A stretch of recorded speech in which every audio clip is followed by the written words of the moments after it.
submit to you one of the things. Many of you in here are old enough to remember with me the slogan, just say No. That's not very loud. Just say No. Maybe you need to practice saying that. No. No. When someone walks into your home and says, I don't like the way you're keeping your yard. In fact, those hedges aren't very attractive and you need to pull them out and replace them with something else. What would you say? No. My children used to say, you ain't the boss of me. You ain't the boss of me. You don't get to tell me how to run my city, what kind of toilet to put in my civic center, how to organize my county government services, or how to run my state. You are limited, federal government, to Article 1, Section 8, authority, and that is all. And we have forgotten how to say no. We have let liberal law professors tell us, as a member of our Attorney General staff told me a couple of years ago, Debra, there's 100 years of case law, 100 years of case law saying states cannot override the federal government. I said, there could be 100 years of text out there that says the sun comes up in the west. It doesn't change the fact the sun comes up in the east. And I don't care how many case laws you show me,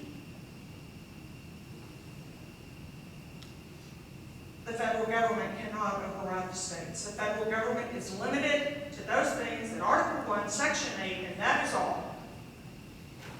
And until we understand that as individuals and begin to demand that from our own elected officials, we will continue to suffer in vain. City council members need to understand that. County commissioners need to understand that. More importantly, county sheriffs need to understand that. Our state representatives, our state senators, our statewide elected officials need to understand it. And they will get to that understanding when you cause them some pain. But until you inflict pain, until we inflict pain on those local elected representatives, they are going to continue to grasp for that federal dollar, the one that we keep giving the feds, the one that they keep printing to dangle in front of our local elected officials. We will give you this economic development, this beautification incentive money if you will just build your building this way. Texas has the 13th largest economy in the world. There is no reason that we need a dime from Washington, D.C.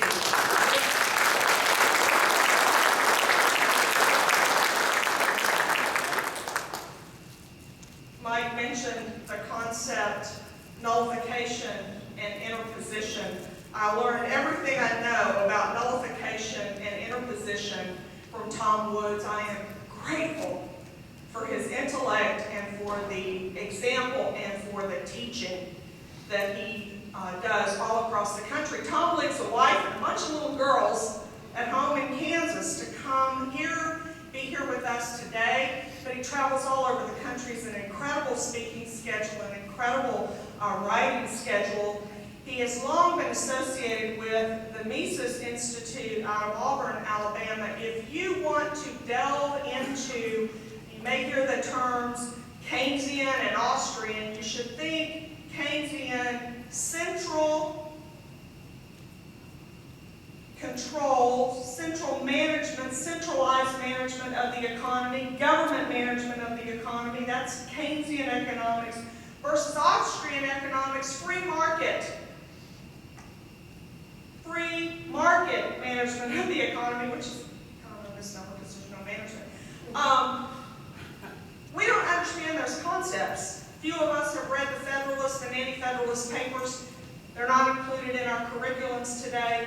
And certainly the ideas of free market economies and business cycles and how those work aren't included in our curriculums today. Tom, I hope you'll take a couple of minutes to talk about not just Mises, but the educational opportunities that are available there. I know y'all are doing some innovative things with online classes, and you can go in and begin to learn and study these concepts on your own, and then be better equipped to respond to the challenges that we have in Liberty County, in the greater Houston metropolitan area, because Lord knows these regional government planning commissions are doing some serious damage maybe to our local autonomy and to the state of Texas. And so I'd like to welcome to the stage at this time Tom Woods, a well-known New York Times best-selling author, educator. Tom, come and share with us